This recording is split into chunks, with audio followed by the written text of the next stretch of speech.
bahkan di tangan-tangan yang tidak terlihat, membuat siap aturan itu, tangan-tangan mereka bermain semua. Oke, lolosan undang-undang ini ya, nih satu anggota dewan 1 miliar. Begitu, itu sudah cerita lama itu teman-teman sekalian. Saya sudah dengar lama.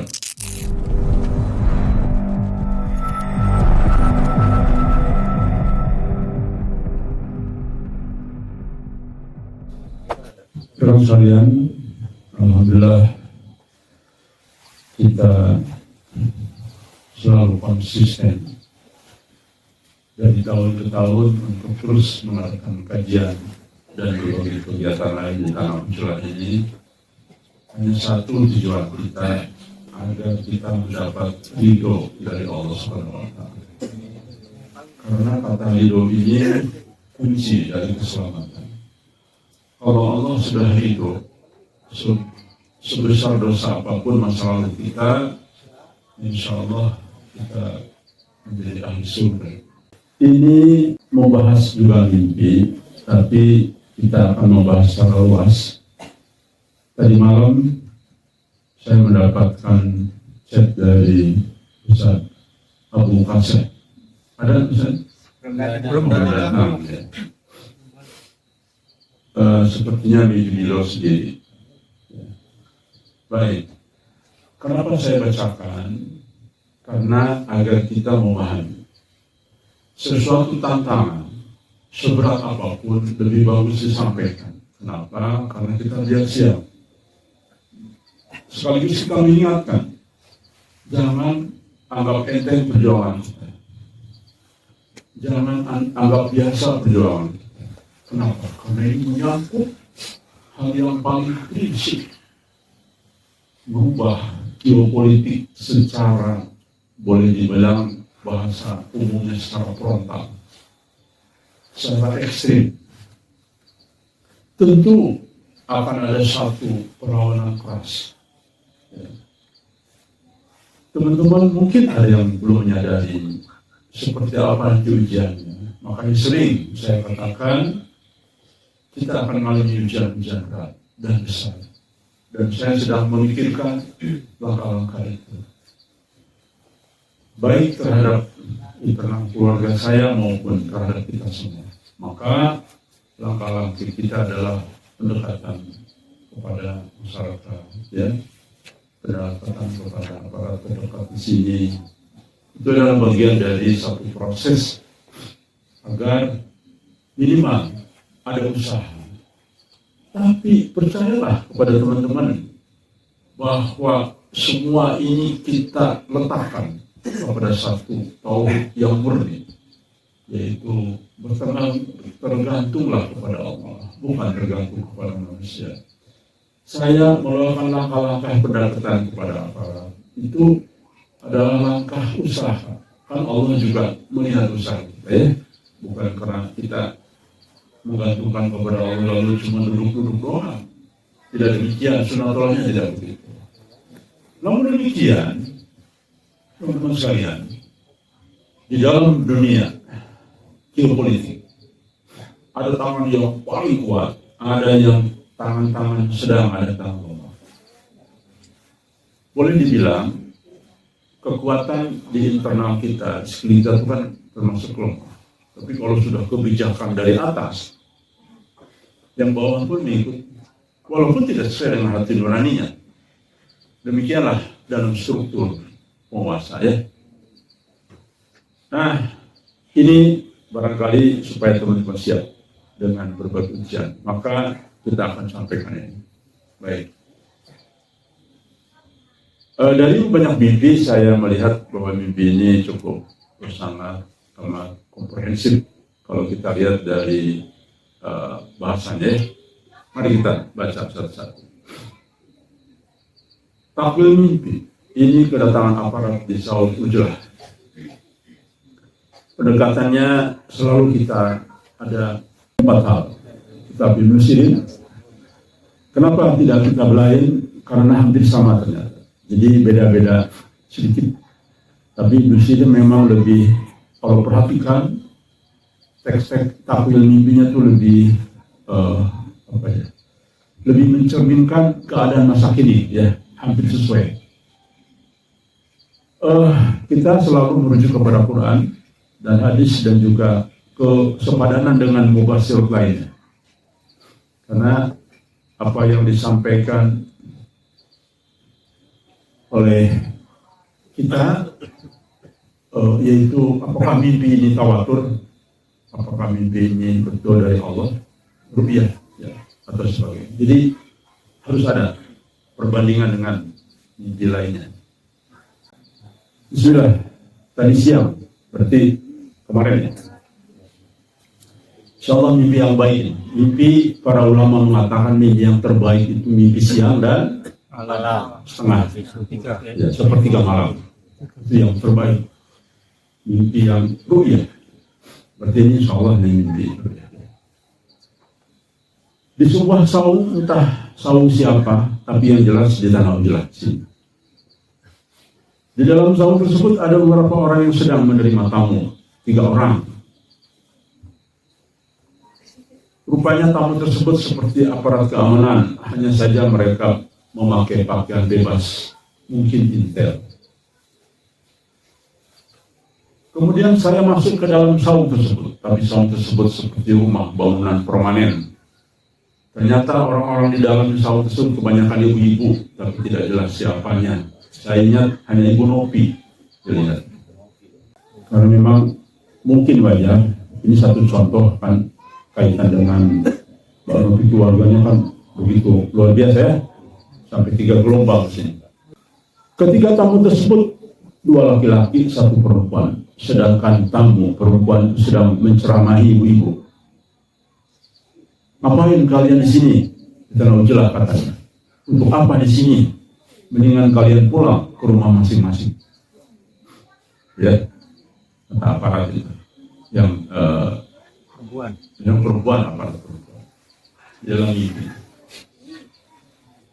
Spontan saya menghampiri tamu perempuan dan berkata dengan nada tegas, "Maaf Bu, tidak semata-mata mereka ada di sini, melainkan mereka sudah siap menerima apapun resiko yang akan terjadi. Bahkan saya sendiri sudah siap seandainya kepala saya harus putus sambil menunjukkan tangan kanan saya mengisyaratkan, menggoreskan ke leher seperti sedang mempraktekkan menyembelih." Kemudian tamu perempuan tersebut terdiam, tidak berkata apa-apa. Adapun 2 tamu yang laki-laki berada di kamar, dan di kamar tersebut di lantainya ada seperti tutup persegi dari semen. Sepertinya ada sesuatu yang tersimpan. 2 tamu laki-laki tersebut sedang berusaha membukanya. Namun mukanya dengan mencongkel-congkel, tapi tidak terbuka, dan saya berharap semoga tidak terbuka. Akhirnya Ibu Nopi merasa cemas karena tamu-tamu tersebut memaksa untuk membukanya. Akhirnya Ibu Nopi melaporkan ini ke Mas Dedi. Wah, kenapa? Coba teman-teman, isyarat mimpi itu terbaca. Kenapa Mbak Nopi dijadikan contoh? Karena Mbak Nopi kan yang paling kemarin paling khas. Sampai 3 gelombang sini kan. Sampai 1 gelombang, 3 mobil sini. Nah, kemudian Mas Dedi kenapa? Mas Dedi adalah orang paling senior di sini, paling memahami struktur, riwayat, dan sebagainya. Jadi itulah simbol mimpi itu luar biasa ya. Kadang-kadang mengambil contoh itu sesuatu yang unik yang kita tidak pikirkan. Saya berpikir kenapa Mas Dedi? Oh iya, saya paham. Saya bertanya lagi, dan ternyata betul bahwa ini sebagai satu simbol, isyarat.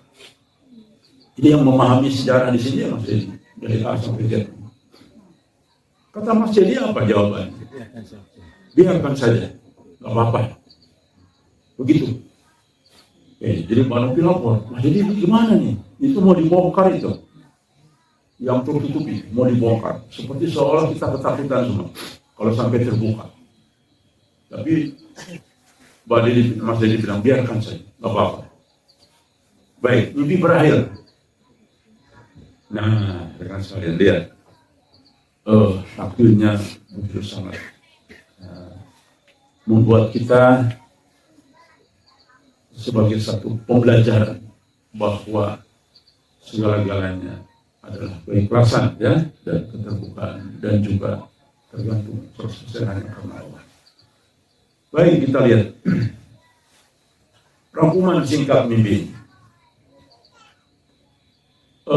Lokasi saum di Tanah Ujara, mirip rumah permanen. Jadi ada rumah permanen di sini, ya, di dalam mimpi.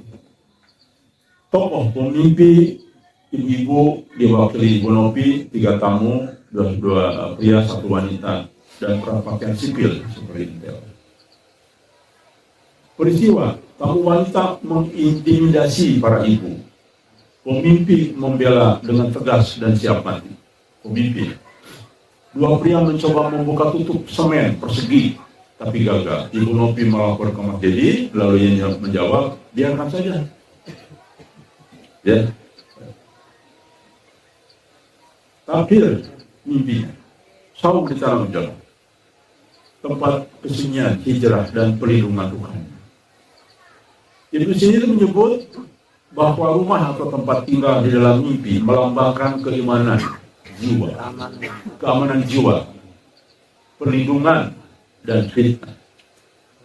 Jadi melambangkan keamanan jiwa, perlindungan dari fitnah atau kondisi batin. Karena itu saum di Tanah Ujara ini menandakan tempat karantina ruhani. Seperti Ashabul Kahfi dalam surat Ashabul Kahfi ayat 16 yang menyepi untuk menjaga iman mereka. Persis ya. Jadi kita pun tujuan ke sini satu ingin menyelamatkan agama kita. Karena kita sadar di kota itu sulit sekali untuk menyelamatkan agama kita dengan keadaan sekarang ini. Baik, banyak sekali syirik di mana-mana. Ya, dari sejengkal ke jengkal syirik. Nah, itulah satu. Yang kedua, kita ingin menyelamatkan, tidak ingin jadi pengikut Dajjal. Itu ya, persis seperti dalam surat Ashabul Kahfi. Dan apabila kamu meninggalkan mereka dan apa yang mereka sembah selain Allah, maka carilah tempat berlindung ke dalam gua itu. Niscaya Tuhanmu akan melimpahkan sebagian rahmatnya kepadamu. Itu surat Al-Kahfi ayat 16. Kemudian, apa arti aparat berpakaian bebas? Seperti intel. Kan dalam perasaannya seperti intel. Berarti memang demikian. Makna, ini adalah ujian lahiriah. Lahiriah itu apa? Ya ujian fisik. Jadi bukan ujian batin. Jadi akan ada nanti mungkin intimidasi, akan ada mungkin gertak sambal, atau serius ingin barangkali nanti supaya kita ini bubar dan sebagainya, atau fitnah dari kelompok penguasa. Belum tentu semua penguasa ya, tapi bisa jadi ada oknum tertentu dan sebagainya. Atau pengawasan dunia atau wilayah rohani. Menurut Ibnu Sirin, tamu bisa berarti hal yang datang mendadak, kabar, baik kabar, rezeki, atau fitnah. Bila tamu bersifat represif seperti dalam mimpi ini, maka simbol gangguan dari pihak luar terhadap jamaah. Simbol gangguan. Ya. Jadi takwil itu harus dilihat teks per teks. Dalam hadis ini sejalan dengan akan datang kepada kalian masa penuh ujian seperti potongan malam yang gelap gulita. Ini sudah terjadi. Sudah terjadi. Seperti yang sering kita sampaikan. Sudah 2 tahun kita sampaikan. Ini sedang dalam gelap gulita. Sesuai dengan mimpi teman-teman. Wabil khususnya mimpi MT. Dunia sedang dalam keadaan gelap gulita. Dalam konteks ini, aparat adalah simbol gangguan penguasa atau otoritas yang tidak memahami jalan hijrah ruhani, seperti Fir'aun terhadap Musa dan pengikutnya. Jadi, sesungguhnya bagi penguasa yang paham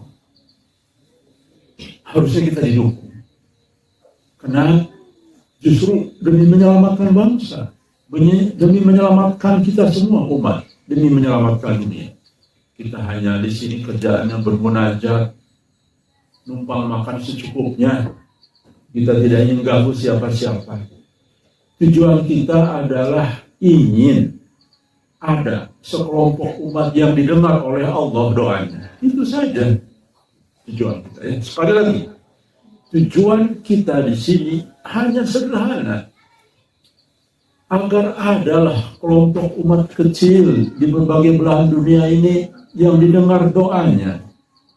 Kenapa kami tahu doa yang diucapkan di tempat-tempat syirik, di tempat-tempat yang maksiat, itu menghalangi sampai doanya kepada Allah. Nah, itu saja kita. Kalau seandainya semua pihak tahu tujuan kita itu, Masya Allah, seharusnya didukung. Kalau perlu, pemerintah bikinlah tempat ujalan, 100 titik tempat ujalan. Silahkanlah, ada yang bagian doa. Kita ini bagian doa saja. Bagian doa. Itu seharusnya kan begitu penguasa kalau pahami. Tapi itulah memang sudah sunnatullah. Pada umumnya selalu penguasa itu sulit memahami. Karena sudah terbelit dengan sistem-sistem yang menjerat dia terkait dengan hambatan dia untuk dapat hidayah.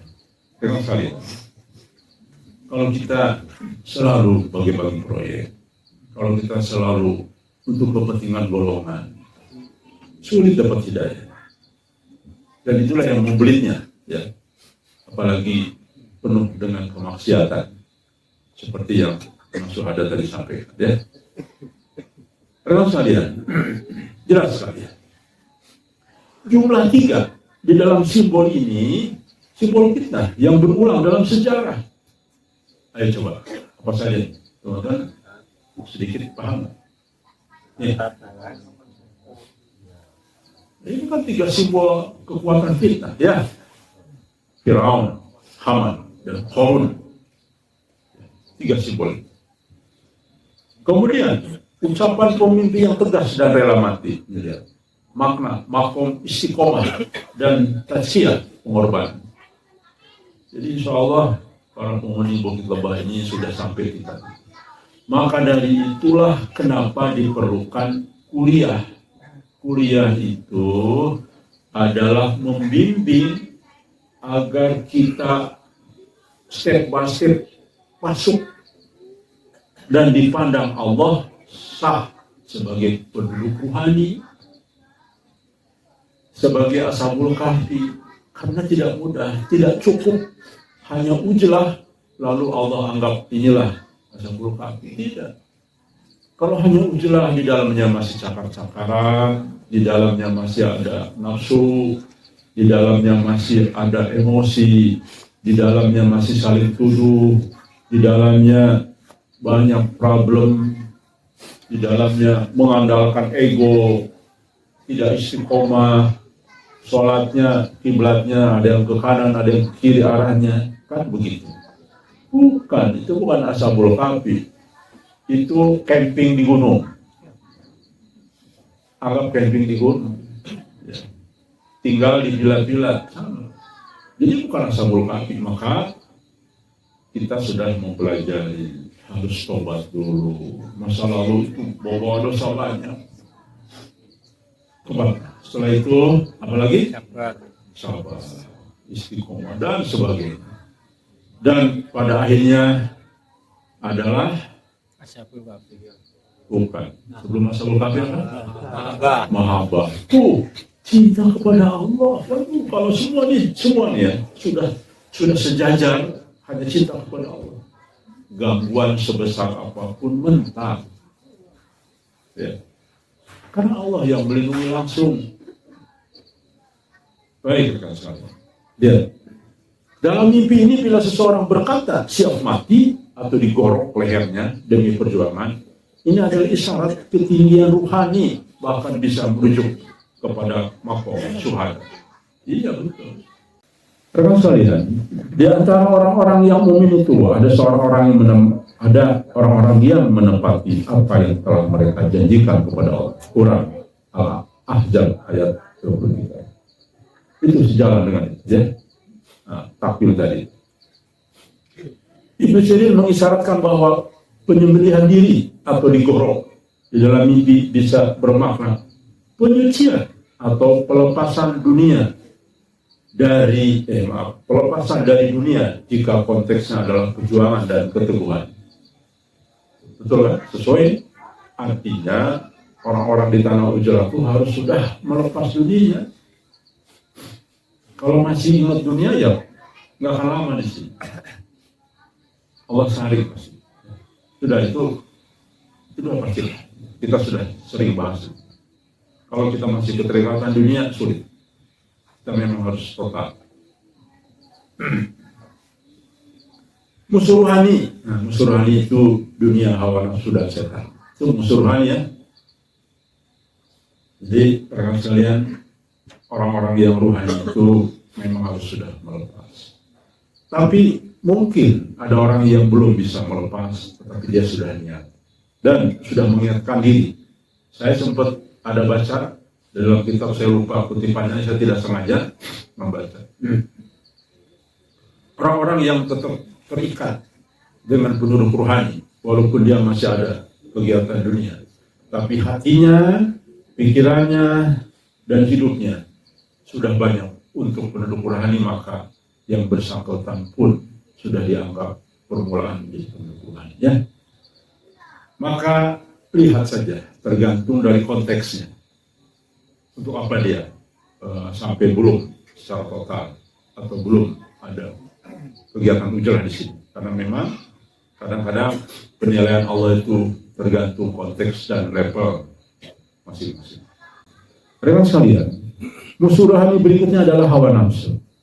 Nah, maka ayo rekan sekalian, pelan-pelan kita tinggalkan itu. Apapun kebijakan kita didasarkan dengan pertimbangan yang matang. Dan demikian tentu setan, baik dalam bentuk jin maupun manusia. Itu musuh rohani. Mereka datang dengan wajah manusia biasa, namun penuh pengawasan. Ini mencerminkan apa disebut? Disebut apa artinya? Ya, melampaui batas. Betul. Mencerminkan pada saat ini memang hampir semua melampaui batas. Sudah pemikiran yang sudah sangat ilahi diganti semua dengan pemikiran-pemikiran manusia modern terkini, bahkan disesuaikan dengan aturan-aturan barat. Bahkan di tangan-tangan yang tidak terlihat, membuat siap aturan itu, tangan-tangan mereka bermain semua. Oke, lolosan undang-undang ini ya, nih, satu anggota dewan, 1 miliar. Begitu, itu sudah cerita lama itu teman-teman sekalian. Saya sudah dengar lama itu.